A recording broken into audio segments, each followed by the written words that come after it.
My research is mostly about media reporting of the bereaved, and this really started when I worked as a journalist.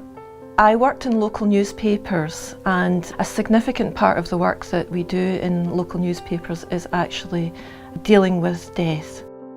So as a journalist I had to make contact with the bereaved, which could either be by a phone call to the family, or it actually meant cold calling and asking very politely, very respectfully, if they would give an interview to the local newspaper.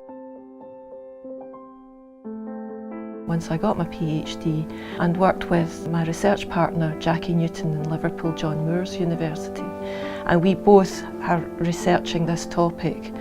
We had written an article about the journalists' use of social media in death reporting, where journalists were taking material from the deceased's websites instead of actually going to the family themselves.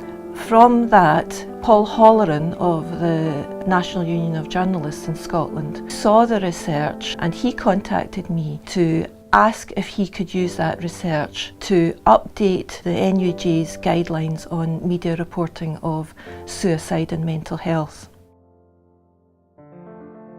I knew that from my own experience as a journalist that it's really important to have good advice about how to approach the bereaved, and particularly those who have been bereaved by suicide. So I felt that it would be important to combine the academic research with the current guidelines that the NUJ had, so that journalists could have one accessible source to go to for good advice. So anybody who wants to search for these guidelines through Google, for example, can access them and download them.